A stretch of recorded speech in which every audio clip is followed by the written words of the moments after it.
الحمد للہ وکفى وسلام علی عبادہ الذین اصطفى اما بعد فاعوذ باللہ من الشیطان الرجیم بسم اللہ الرحمن الرحیم کل نفس ذائقۃ الموت وقال اللہ تبارک وتعالی فی القرآن المجید والفرقان الحمید وتوبوا الی اللہ جمیعا ایہا المؤمنون لعلکم تفلحون صدق اللہ مولانا العظیم وقال النبی صلی اللہ علیہ وسلم التائب حبیب اللہ وقال علیہ الصلاۃ والسلام التائب من الذنب کمن لا ذنب لہ وصدق رسولہ النبی الکریم ونحن علی ذلک لمن الشاہدین والشاکرین والحمد للہ رب العالمین۔ غنیمت سمجھ زندگی کی یہ بہار کہ آنا نہ ہوگا یہاں بار بار۔ غنیمت سمجھ زندگی کی یہ بہار کہ آنا نہ ہوگا یہاں بار بار۔ صبح ہوتی ہے شام ہوتی ہے عمر یوں ہی تمام ہوتی ہے۔ زندگی ہو رہی ہے مثل برف کے کم، رفتہ رفتہ چپ کے دم بدم۔ گیا وقت پھر ہاتھ آتا نہیں، مرا بیل گھاس کھاتا نہیں۔ آگاہ اپنی موت سے، آگاہ اپنی موت سے کوئی بشر نہیں۔ سامان 100 برس کا پل کی خبر نہیں، سامان 100 برس کا پل کی خبر نہیں۔ کر لے توبہ ابھی بھی وقت ہے، پھر یہ نہ کہنا کہ حساب بہت سخت ہے، پھر یہ نہ کہنا کہ حساب بہت سخت ہے۔ موت سے کس کو رستگاری ہے، موت سے کس کو رستگاری ہے، آج وہ تو کل ہماری باری ہے۔ بہت ہی محبت سے درود پاک پڑھ لیجیے۔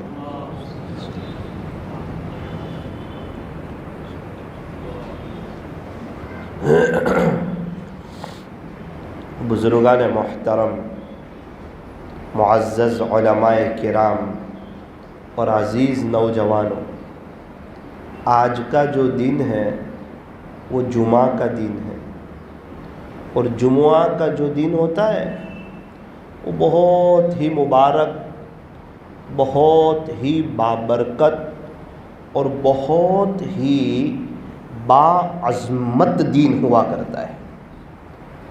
جمعہ کے دن کی حدیث پاک میں اور روایتوں میں بڑی ویلیو اور قدردانی آئی ہے۔ روایتوں میں یہاں تک آتا ہے کہ جمعہ کا جو دن ہوتا ہے نا وہ عیدین سے بھی افضل ہوتا ہے۔ سال میں 2 عید آتی ہے، ایک رمضان عید جسے عید الفطر کہا جاتا ہے، اور ایک بقری عید جسے عید الاضحیٰ کہا جاتا ہے۔ روایتوں میں یہاں تک آتا ہے کہ جمعہ کا جو دن ہوتا ہے وہ عیدین سے بھی افضل ہوتا ہے۔ علماء کرام فرماتے ہیں کہ جمعہ کا جو دن ہوتا ہے نا وہ سید الایام ہوتا ہے، دنوں کا سردار ہوتا ہے۔ جس طرح مہینوں میں رمضان کا مہینہ افضل، راتوں میں شب قدر اور عرفات کی رات افضل، وقتوں میں فجر کی نماز کے بعد کا وقت اور عصر کی نماز کے بعد کا وقت یہ افضل، اسی طرح دنوں کے اعتبار سے جمعہ کا جو دن ہوتا ہے وہ افضل اور قیمتی دن ہوتا ہے۔ علماء کرام فرماتے ہیں کہ انسان جیسا جمعہ گزارتا ہے اللہ ویسا پورا ہفتہ گزارنے کی توفیق عطا فرماتے ہیں، اور انسان جیسا رمضان گزارتا ہے اللہ ویسا پورا سال گزارنے کی توفیق عطا فرماتے ہیں، اور انسان جیسا حج کرتا ہے اللہ ویسی پوری زندگی گزارنے کی توفیق عطا فرماتے ہیں۔ ایک سوال ہوتا ہے کہ جب جمعہ کا دن بہت مبارک ہے، بہت ہی قیمتی ہے اور بڑا ہی قابل احترام ہے، واقعتاً اس دن کی قدر کرنی چاہیے، احترام کرنا چاہیے، کوئی جمعہ کے لیے کوئی خاص وظیفہ ہو کہ جمعہ کے دن میں اس کو زیادہ کیا جائے؟ فرمایا ہاں، وقت کے اعتبار سے اور جگہ کے اعتبار سے الگ الگ وظیفے بتائے جاتے ہیں۔ یوں فرمایا کہ اگر کوئی مکہ مکرمہ میں ہو تو اس کے لیے طواف سب سے افضل عمل ہے، اس کو چاہیے کہ طواف زیادہ کرے۔ پھر رمضان کا مہینہ آ جاوے تو کیا کریں؟ فرمایا رمضان کے مہینے میں اللہ کا قرآن زیادہ پڑھے۔ رمضان کا مہینہ آ گیا، اب قرآن شریف زیادہ پڑھو، زیادہ سے زیادہ، کیونکہ رمضان کو قرآن کے ساتھ ایک خاص مناسبت ہے۔ تو یوں فرمایا کہ مکہ مکرمہ میں ہو طواف زیادہ کرو، رمضان کا مہینہ آ جائے پھر اللہ کا قرآن زیادہ پڑھو۔ دنیا کی کتابوں میں قرآن چمکتا ہے، قرآن میں اللہ کا فرمان چمکتا ہے۔ بنا لے جو عادت تلاوت قرآن کی، اللہ کی نظروں میں وہ انسان چمکتا ہے، اللہ کی نظروں میں وہ انسان چمکتا ہے۔ قرآن کریم یہ اللہ کا پیغام ہے ہمارے نام، یہ اللہ کا پیغام ہے اپنے بندوں کے نام۔ یوں فرمایا قرآن شریف کو محبت کی زبان سے پڑھنا، قرآن شریف کے ایک حرف پڑھنے پر کم سے کم جو بات ہے وہ 10 نیکی ملتی ہے، 10 نیکی، ایک حرف پر 10 نیکی، 2 حرف پر 20 نیکی، 5 حرف پر 50 نیکی۔ اگر کوئی پڑھے الحمد تو اس کو 50 نیکی مل گئی. یہ ایک دم پکی اور سچی بات ہے. اور میرے عزیزو یہ روپیے پیسے کی اور پاؤنڈ ڈالر کی بات نہیں چل رہی ہے. انگلینڈ میں پاؤنڈ ڈالر چلتے ہیں, امریکہ میں ڈالر چلتے ہیں, فرانس میں یورو چلتے ہیں, سعودی عرب میں ریال چلتے ہیں, تو قبر میں اچھے اعمال چلتے ہیں. قبر کی جو کرنسی ہے نا وہ اچھے اعمال ہے. قیامت کے دن انسان ایک ایک عمل کے لیے تڑپے گا, ایک ایک نیکی کے لیے انسان افسوس کرے گا, کیونکہ جس کی نیکی کا پلڑا بھاری ہو جائے گا, فَأَمَّا مَنْ ثَقُلَتْ مَوَازِينُ, جس کا نیکی کا پلڑا بھاری ہو گیا, فَهُوَ فِي عِيشَةٍ رَاضِيَةٍ, تو وہ ہمیشہ ہمیش کی عیش میں ہوگا, راحت میں ہوگا. ویسے بھی جنت عیش کی جگہ, راحت کی جگہ, سکون کی جگہ, اطمینان کی جگہ, مزے کرنے کی جگہ, پکنک کی جگہ, کھاؤ پیو گھومو مزے کرو. کہاں پر؟ فرمایا جنت میں. اپنی مرضی کے مطابق زندگی گزارنے کی جگہ. کیا ہے؟ فرمایا کہ وہ جنت ہے. اللہ کی جنت میں سب سے قیمتی نعمت کون سی؟ فرمایا کہ اللہ کا دیدار یہ جنت کی سب سے قیمتی نعمت ہے. بندہ جب جنت میں اللہ کا دیدار کرے گا نا تو جنت کی نعمتوں کو اور لذتوں والی چیز کو اور جنت کے میووں کو اور جنت کے پھل کو اور جنت کے ذائقوں کو اور جنت کی بہاروں کو اور جنت کے بالاخانوں کو اور جنت کی نہروں کو اور حوروں کو اور جنت میں جو دنیا بھر کی آشائشیں ہیں اور راحتیں ہیں, انسان سب بھول جائے گا جب تک اللہ کا دیدار کرے گا.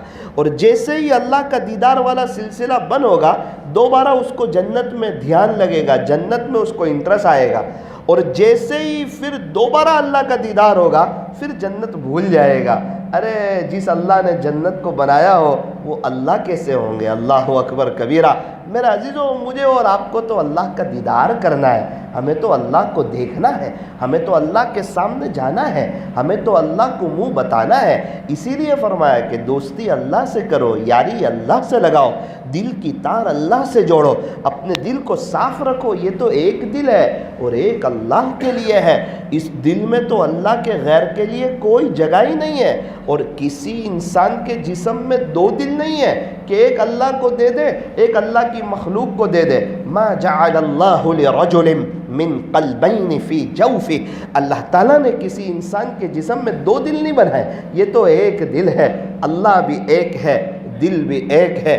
یوں فرمایا اس زمین کا سودا اللہ سے کرو. ہو چکا ہے, سمجھانے کے لیے عرض کر رہا ہوں.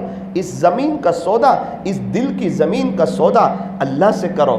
اللہ بہت اونچی قیمت لگائیں گے, اللہ پاک کہاں سے کہاں لے جائیں گے. میرے عزیزو, ایک گندے گلاس میں ہم لوگ پانی پینا پسند نہیں کرتے, گندے دل میں اللہ تعالیٰ اپنی محبت کو ڈالنا پسند نہیں فرماتے. گندے خمچے میں ہم کھانا پسند نہیں کرتے, گندے دل میں اللہ تعالیٰ اپنی محبت کو ڈالنا پسند نہیں فرماتے. یہ تو ایک دل ہے, یہ ایک جوانی ایک مرتبہ ملتی ہے. یہ دل جو ملا ہے میرے عزیزو, اس کو قیمتی سمجھو. اللہ تعالیٰ نے مجھے اور آپ کو صاف شفاف دل دے کر بھیجا تھا اور اس کا مطالبہ کیا ہے کہ قلب سلیم لے کر آنا, قیامت کے دن تجھے یہی کام آئے گا. یوم لا ينفع مال ولا بنون. قرآن کریم میں اللہ تبارک و تعالیٰ نے صاف اعلان کیا کہ قیامت کے دن نہ تمہیں تمہارا مال کام آئے گا, نہ تمہیں تمہاری اولاد کام آئے گی. پھر کیا کام آئے گا؟ فرمایا الا من اتى اللہ بقلب سلیم. قیامت کے دن تو صرف سورا ہوا دل کام آئے گا, قلب سلیم کام آئے گا. ایک باپ نے اپنے بچے کو بہت بڑا شاہی بنگلہ دے دیا, 3 فلور کا. بیٹا اس میں رہے, آرام کر, خوش رہے. ایک چھوٹا سا کمرہ اس میں تھا نیچے, کہا بیٹا یہ میرے لیے رکھنا, اس کو صاف رکھنا. بچہ اس میں رہنے لگا, مختلف نعمتوں سے فائدہ اٹھانے لگا اور ہرا بھرا پورا بنگلہ.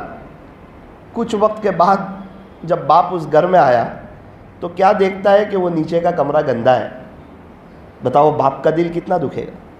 کہ اس کو یہ سب نعمتیں دی اور یوں کہا تھا کہ بیٹا صرف یہ کمرہ صاف رکھنا، یہ میرا گھر ہے، اس کو اتنا بھی وقت نہیں ملا کہ اس دل کو صاف رکھتا۔ میرے عزیزو، اللہ تعالیٰ نے یہ پورا جسم دیا ہے، ہاتھ، آنکھ، کان، پیر، ناک، زبان، دل، دماغ۔ اگر اللہ تعالیٰ ہمیں بینائی نہ دیتے تو ہم نابینا ہوتے، اگر اللہ تعالیٰ ہمیں سننے کی طاقت نہ دیتے تو ہم بہرے ہوتے، اگر اللہ تعالیٰ ہمیں بولنے کی طاقت نہ دیتے تو ہم گونگے ہوتے، اگر اللہ تعالیٰ ہمارے سروں پر بال نہ دیتے تو ہم گنجے ہوتے، اگر اللہ تعالیٰ ہمارے ہاتھ اور پیر میں کچھ تکلیف دیتے تو ہم لنگڑے اور اپاہج ہوتے، اگر اللہ تعالیٰ ہمیں مکان نہ دیتے تو ہم لامکان ہوتے، اللہ تعالیٰ اگر ہمیں اولاد نہ دیتے تو ہم لاولد ہوتے، اللہ تعالیٰ اگر ہمیں عزت و بری زندگی نہ دیتے تو ہم ذلیل ہوتے، علم نہ دیتے تو ہم جاہل ہوتے، یہ روپیے پیسے نہ دیتے تو ہم غریب ہوتے، نعوذ باللہ اگر ایمان نہ دیتے تو ہم بھی غیر مسلم ہوتے۔ یہ تو اللہ کا شکر ہے، ایمان اللہ نے دیا ہے۔ ہاں، اسی لیے کہا کسی غیر مسلم کو حقیر مت سمجھنا، کسی یہودی کو، نصارہ کو، مشرک کو، مجوسی کو۔ ابھی تیرا اینڈ نہیں آیا ہے اور اینڈ اس کا بھی نہیں آیا ہے۔ کیا تو حضرت عمر رضی اللہ عنہ کی زندگی بھول گیا، جو ننگی تلوار لے کر نبی علیہ السلام کو نعوذ باللہ شہید کرنے کے لیے آ رہے تھے، اور ان کا پکا ارادہ تھا، سچا جذبہ تھا، جب ان کے پاس ایمان نہیں تھا۔ ایک تو حضرت عمر کا وہ دور تھا، پھر اینڈ کیا ہو رہا ہے، اس کے بعد ہمارے نبی کی محبت میں گرفتار ہو رہے ہیں، ایمان قبول فرما رہے ہیں، اور ہمارے نبی علیہ السلام پر اپنی جان نچھاور فرما رہے ہیں۔ اور جو عشرہ مبشرہ ہے، ابو بکر فی الجنہ، عمر فی الجنہ، عثمان فی الجنہ، علی فی الجنہ، طلحہ فی الجنہ، زبیر فی الجنہ، عشرہ مبشرہ میں سے حضرت عمر رضی اللہ عنہ، جو اللہ اکبر کئی دفعہ پیارے نبی کی زبانی سنا، میں ابو بکر اور عمر، میں ابو بکر اور عمر، میں ابو بکر اور عمر، اور کس شان کے ساتھ دنیا سے جا رہے۔ اللہ اکبر کبیرہ، دعا کی تھی اللہ تعالیٰ سے کہ باری تعالیٰ مدینہ منورہ کی موت عطا کرنا، اور مدینہ منورہ میں شہادت کی موت عطا کرنا۔ مدینہ منورہ کا ماحول اتنا پر امن تھا، اور حضرت عمر رضی اللہ عنہ کا ایسا رعب اور دبدبہ تھا کہ مدینہ منورہ میں حضرت عمر رضی اللہ عنہ شہید ہو ایسے کوئی آثار نظر نہیں آ رہے تھے۔ لیکن یوں فرمایا کہ دعا تو اللہ قبول کرتا ہے نا، اللہ تعالیٰ کسی کی دعا کو ضائع نہیں کرتا، اللہ کسی کی دعا کو رائے گا نہیں کرتا، چونکہ اللہ تعالیٰ جو ہے وہ بڑے قدردان ہیں۔ وَكَانَ اللَّهُ شَاكِرًا عَلِيمًا، تیرا اللہ تو بڑا قدردان ہے۔ اور قدردان کس کو کہتے ہیں؟ جو تھوڑے پر بہت زیادہ دینے والا ہو، اس کو قدردان کہتے ہیں۔ علیمہ، اللہ تعالیٰ سب جاننے والے ہیں، میں اور آپ کیا کرتے ہیں اللہ تعالیٰ کو سب پتہ ہے۔ وَاللَّهُ خَبِيرٌ بِمَا تَعْمَلُونَ، تم جو کر رہے ہو تیرا پروردگار اس سے باخبر ہے، سب معلوم ہے۔ اور اگر کوئی کسی پر ظلم کر رہا ہے، کسی کو تکلیف پہنچا رہا ہے، اپنے ماں باپ کو ستا رہا ہے، اپنی بیوی کو تکلیف پہنچا رہا ہے، اور اپنی دکان پہ بیٹھنے والوں کو حقیر سمجھ رہا ہے، تو کیا تیرے اللہ کو پتہ نہیں ہے؟ تو کہا سب معلوم ہے۔ وَمَا اللَّهُ بِغَافِلٍ عَمَّا تَعْمَلُونَ، یہ جو تم جو کر رہے ہو نا، یاد رکھنا اللہ تعالیٰ اس سے غافل نہیں ہے۔ کوئی اپنی تنہائی کو ناپاک کر دیتا ہے اور موبائل کا غلط استعمال کرتا ہے، اور اپنے مولا کو اور قیامت کے دن کو اور اللہ سے ملاقات کو بھول دیتا ہے، اور اپنا مسلمان ہونا بھول جاتا ہے، گناہوں سے وہ بچتا نہیں ہے، تو کیا اللہ تعالیٰ کو نہیں پتہ چلتا ہے کہ انسان تنہائی میں کیا کرتا ہے، سڑکوں پر کیا کرتا ہے؟ قرآن کریم میں صاف اعلان کیا، یعلم خائنۃ الاعین، تیرا اللہ تو آنکھوں کی چوری کو بھی جانتا ہے، وما تخفی الصدور، تم اپنے سینوں میں کیا بھید چھپائے ہوئے ہو نا، وہ بھی سب اللہ کو پتہ ہے۔ انہ علیم بذات الصدور، تیرا اللہ سینوں کے بھیدوں کو جاننے والا ہے، اور ہر وقت اللہ ہمارے ساتھ ہے۔ وہو معکم اینما کنتم، اللہ تمہارے ساتھ ہے تم جہاں کہیں بھی ہو، جہاں ہم دو ہوں وہاں اللہ تیسرا ہے، جہاں ہم تین ہوں وہاں اللہ چوتھا ہے، جہاں ہم چار ہوں وہاں اللہ پانچواں ہے۔ ہم سمجھتے ہیں کہ سماج عزت دیتا ہے، معاشرہ عزت دیتا ہے، قرآن کریم میں اس بات کا صاف اعلان فرمایا کہ نہ سماج عزت دیتا ہے نہ معاشرہ عزت دیتا ہے۔ سب سے پہلے اپنے ذہن کو اس بات سے خالی کرو کہ لوگوں کے پاس عزت ہے۔ ارے لوگوں کو صرف پیسہ چاہیے، ان کو نہ کوئی عزت کی پڑی ہے اور نہ کسی کو عزت دینا جانتے ہیں۔ لوگوں کے ہاتھ میں عزت نہیں ہے، اگر لوگوں کے ہاتھ میں عزت ہوتی تو یہ جو اللہ کے نافرمان لوگ ہیں انہیں کبھی عزت نہیں ملتی۔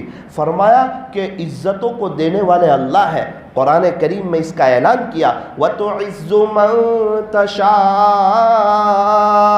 کہ تیرا اللہ جسے چاہتا ہے اسے عزت دیتا ہے، وَتُذِلُّ مَن تَشَاءُ، اور اللہ جسے چاہتا ہے اسے ذلیل کر دیتا ہے۔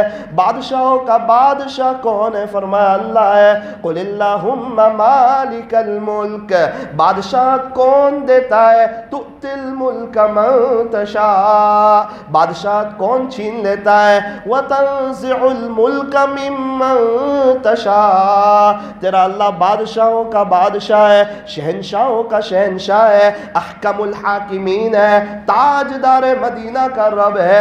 اللہ جب جسے چاہے اسے عزت دے دے، جب جسے چاہے اسے ذلیل کر دے۔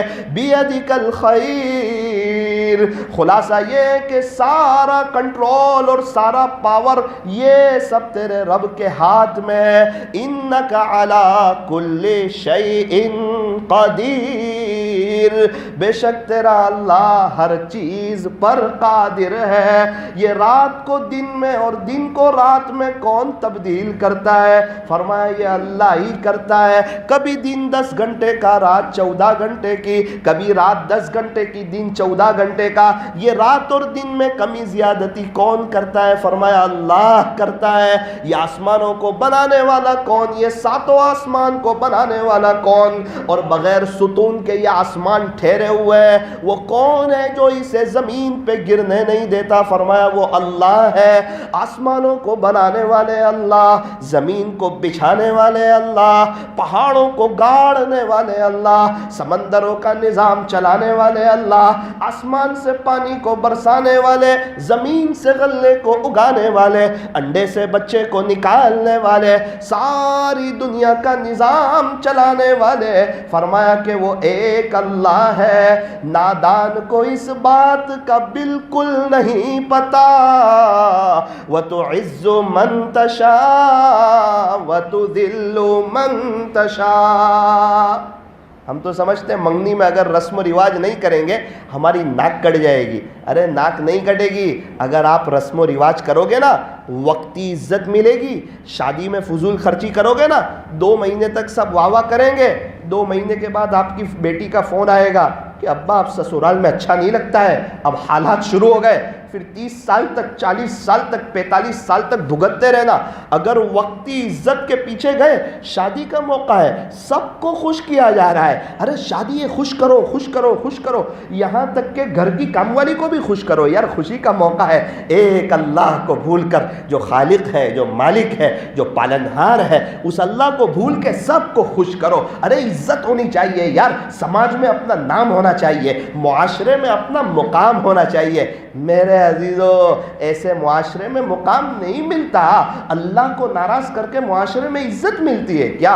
ارے باپ ناراض ہو تو بچے کو باپ کے گھر میں اچھا لگے گا؟ فرمایا نا نا نا نا، جب اللہ ناراض ہو تو بندے کو اللہ کی زمین پہ اچھا لگے گا؟ فرمایا نا۔ ایک آدمی نبی کے طریقوں کے خلاف زندگی گزارتا ہے، اسے مدنی کلچر اور مدینہ منورہ کا ماحول اور ہمارے نبی کا معاشرہ اور ہمارے نبی کا چہرہ اور ہمارے نبی کا پیرویس اور ہمارے نبی نے جو صحابہ کو تیار کیا اور صحابہ نے جو ہمارے نبی کی نقل اتاری، تابعین نے، تبع تابعین نے، اولیاء عظام نے، اللہ والوں نے جو ہمارے نبی کی نقل اتاری۔ اب ایک نوجوان ہے، اس کو نہ نبی کا چہرہ پسند آتا ہے، نہ خواجہ صاحب کا چہرہ پسند آتا ہے، نہ بایزید بستامی کا چہرہ پسند آتا ہے، نہ جنید بغدادی کا چہرہ پسند آتا ہے، نہ صحابہ کا، نہ تابعین کا، نہ تبع تابعین کا، نہ اللہ کے نیک بندوں کا، نہ اللہ کے عاشقوں کا اسے چہرہ پسند آتا ہے۔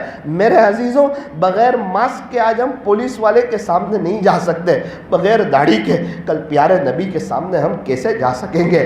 کہیں ایسا نہ ہو کہ روزے اقدس پر پیارے نبی سے ملاقات ہو، یہ نہ کہہ دے جا جا جا دنیا میں تجھے میرا چہرہ پسند نہیں تھا، آج مجھے بھی تیرا چہرہ پسند نہیں ہے۔ میرے عزیزوں، نبی کا چہرہ اللہ کو پسند آیا اور نبی کا چہرہ اللہ کو پسند آیا۔ اللہ تعالیٰ قرآن کریم میں فرما رہے ہیں وَالضُّحَىٰ، پیارے نبی جی آپ کے روشن چہرے کی قسم۔ مفسرین نے اس کے 3 ترجمے کیے، امام رازی رحمۃ اللہ علیہ نے اس کا ترجمہ کیا، پیارے نبی جی آپ کے روشن چہرے کی قسم، واللیل اذا سجا، پیارے نبی جی آپ کے سیاہ زلفوں کی قسم، ہمارے اللہ کو ہمارے نبی کے بال بھی پسند آئے اور ہم اپنے بچوں کے انگریزی بال کٹواتے ہیں، کیا یہ بڑا ہو کے نبی کی سنت پر چلے گا؟ نا نا نا نا، ہر ماں باپ کو اپنے بچے کی دنیا کے حد تک کی فکر ہے، میرا بچہ ویل سیٹ ہو جائے، میرا بچہ ڈاکٹر بن جائے، انجینئر بن جائے، وکیل بن جائے، پروفیسر بن جائے، میرا بچہ اچھا انگلش پڑھ لے اور میرے بچے کی شادی اچھی جگہ ہو جائے، اس کا بنگلہ ہو جائے، اس کے پاس کار ہو جائے۔ میں باپ ہوں، میں اپنے بچے کو دنیا میں پریشان حال نہیں دیکھ سکتا۔ کوئی بات نہیں، بہت اچھی سوچ ہے، آپ چاہے تو ڈاکٹر بناؤ، آپ چاہے تو انجینئر بناؤ، تھوڑی سی سوچ آگے بھی تو بڑھا لو، تھوڑی سی سوچ کہ جب میرے بچے کا انتقال ہو رہا ہو نا تو اس کی روح آسانی سے نکل جاوے، میرے بچے کو تکلیف نہ ہو، کیونکہ ایک گنہگار کی جب روح نکالی جاتی ہے وہ اس طرح نکالی جاتی ہے کہ کاٹن کے کپڑے میں دنیا بھر کے کانٹے پیرو دیے جائیں اور ان کانٹوں کو کھینچا جائے تو کاٹن کا کپڑا پورا جگمگ ہوتا ہے، پورا ہلتا ہے، پورا ایسے کھینچتا ہے۔ اس سے خطرناک طریقے سے ایک گنہگار کی روح نکالی جاتی ہے، اس کی روح نکالی جاتی ہے تو جب وہ چیختا ہے، یوں لکھا ہے کتابوں میں، اس کی آواز انسان اور جنات کے علاوہ تقریباً ساری مخلوق سنتی ہے، اتنی خطرناک اور روح نکلنے کی تکلیف ہوتی ہے۔ ہم تو ایک آخرت کی زندگی کو مذاق لے رہے، سیریس لے ہی نہیں رہے، گھر میں کھانا بنتا ہے اس کو سیریس لے رہے، تیل کے ڈبے کا بھاؤ بڑھ جائے اس کو سیریس لے رہے، پیٹرول کا بھاؤ بڑھ جائے اس کو سیریس لے رہے ہیں، اور موجودہ زندگی اس کو سیریس لے رہے ہیں، اور مہینے کی ہماری جو نوکری ہے اس کو سیریس لے رہے ہیں، گھر خرچے کو سیریس لے رہے ہیں، بچوں کی اسکول ٹیوشن کی پڑھائی کو سیریس لے رہے ہیں، آخرت کی زندگی کو سیریس نہیں لے رہے، ہم لوگ نارمل لے رہے ہیں، کہتے دیکھا جائے گا دیکھا جائے گا دیکھا جائے گا۔ ارے اللہ قرآن میں کہتا ہے افحسبتم انما خلقناکم عبثا، کیا تم یہ گمان کرتے ہو کہ ہم نے تمہیں ایسے ہی بیکار پیدا کر دیا؟ کیا تمہارا یہ گمان ہے وَأَنَّكُمْ إِلَيْنَا لَا تُرْجَعُونَ، تم مجھے یہ تو بتاؤ کیا تم دوبارہ لوٹ کے میرے پاس نہیں آؤ گے؟ کیا حساب کتاب کا دن نہیں آنے والا ہے؟ ارے جب نامہ اعمال کھلے گا قیامت کے دن کی 3 گھڑیاں بہت خطرناک ہوگی، اس میں ایک وہ گھڑی جب بندے کو اس کے والد صاحب کے نام کے ساتھ پکارا جائے گا، فلاں ابن فلاں حساب کتاب کے لیے آ جائے۔ اب حساب کتاب لینے والا کون ہے؟ اللہ ہے، اللہ کا جلال ہوگا، اللہ کا رعب ہوگا، اللہ کا دبدبا ہوگا، پوری زندگی دی تھی، جوانی دی تھی، دنیا بھر کی نعمتیں دی تھی، ایک آنکھ، یہ 2 آنکھیں ہیں، ہم میں سے اگر کسی کو کہا جائے 20 لاکھ روپے دیتے 2 آنکھ دو، کوئی 2 آنکھ دینے تیار نہیں ہوگا۔ دنیا بھر کی اللہ تعالیٰ نے ہمیں نعمتیں دی ہے، اس دن اللہ تعالیٰ ہم سے سوال پوچھیں گے جب نامہ عمل کھلے گا اور ایک ایک سیکنڈ کا اور ایک ایک گھڑی کا رپورٹ جب سامنے آئے گا نا، انسان تڑپے گا اور مچلے گا اور افسوس کرے گا اور کہے گا یہ کیسا نامہ اعمال ہے، اس میں نہ کوئی چھوٹی چیز چھوڑی ہے نہ کوئی بڑی چیز چھوڑی ہے۔ میرا عزیزو وہ دن آنے والا ہے، اس لیے کہتے ہیں اپنی زندگی کو یو ٹرن لو، جس طرح جنید جمشید نے یو ٹرن لیا۔ عزت بھی ہے، شہرت بھی ہے، دولت بھی ہے، دنیا میں نام بھی ہے، ہم لوگ جن چیزوں کے خواب دیکھتے ہیں، گلیمر لائف ہے، پھر کیوں یو ٹرن لیا؟ کیوں اسلامی لباس، کیوں ٹوپی، کیوں اللہ کے راستے میں وقت لگانا، اور کیوں اسلامی سوچ، اور کیوں اللہ کے دین کے خاطر محنت کرنا؟ پھر ہوتا کیا ہے؟ قبر کھودنے والا کہتا ہے کہ جب میں جنید کی قبر کھود رہا تھا نا، اس میں سے خوشبو آ رہی تھی، اس میں سے خوشبو آ رہی تھی۔ اللہ بڑے قدردان ہے، وہ ایک ملک میں مشہور تھا جب تک توبہ نہ کی تھی،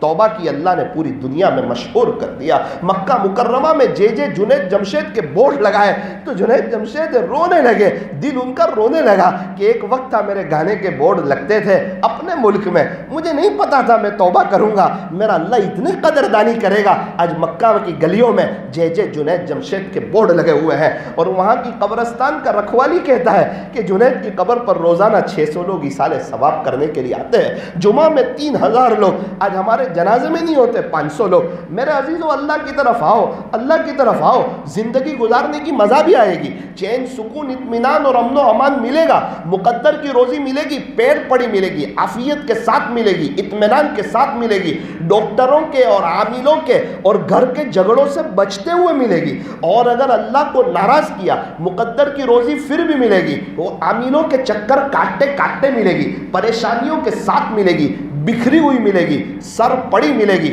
2 کام بنانے جائے گا 4 کام بگڑیں گے، 4 کام بنانے جائے گا 8 کام بگڑیں گے۔ ابھی تک کی زندگی تلخیوں کا شکار ہے، ہر بار شیطان خواب بتاتا ہے اب سورے گی، اب سورے گی، آپ لکھ کے رکھو نہیں سورے گی۔ اگر اللہ کی طرف یو ٹرن نہیں لیں گے تو پوری زندگی بے چینی میں، حالات میں، بڑھاپا بھی بڑا کٹھن گزارو گے، نہ بچے ہمارے ہوں گے۔ جو اللہ کا نہیں ہوتا اس کی بیوی بھی نہیں ہوتی اور اس کے بچے بھی اس کے نہیں ہوتے، اور جو اللہ کا ہو جاتا ہے پھر جنگل کے جانور بھی اس کی سنتے ہیں، اس کی مانتے ہیں۔ اس لیے میرے عزیزوں، یہ کوئی میں بیان کرنے نہیں آیا ہوں اور کوئی لچھے دار تقریر کرنے نہیں آیا ہوں، ایک درد دل سنانے آیا ہوں۔ اپنے نوجوانوں سے کچھ ریکویسٹ اور کچھ درخواست کرنے کے لیے آیا ہوں، یو ٹرن لو، کل نہیں، کل کرتے کرتے تو کئیوں کے جنازے اڑ گئے۔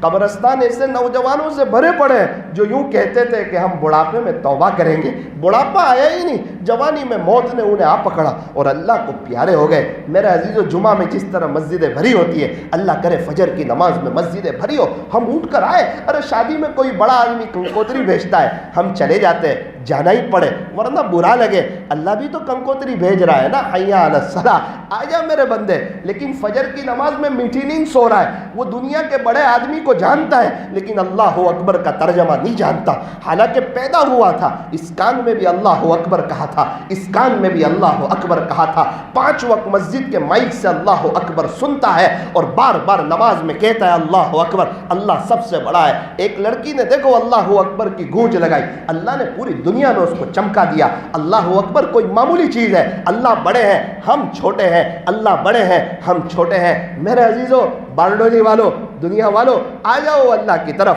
ورنہ یہ بیان اگر انتقال کے بعد سمجھ میں آئے گا تو مجھے بھی افسوس ہوگا، آپ کو بھی افسوس ہوگا، اور اگر ابھی سمجھ میں آئے گا آپ یو ٹرن لیں گے، دنیا والے کیا کہیں گے، میرے دوست لوگ کیا کہیں گے، میں زندگی چینج کروں گا، نہ، جب تک لوگ کیا کہیں گے اس بات کو یاد رکھو گے تو مخلوق کا خوف دل میں آئے گا اور اللہ مخلوق کے حوالے کرے گا۔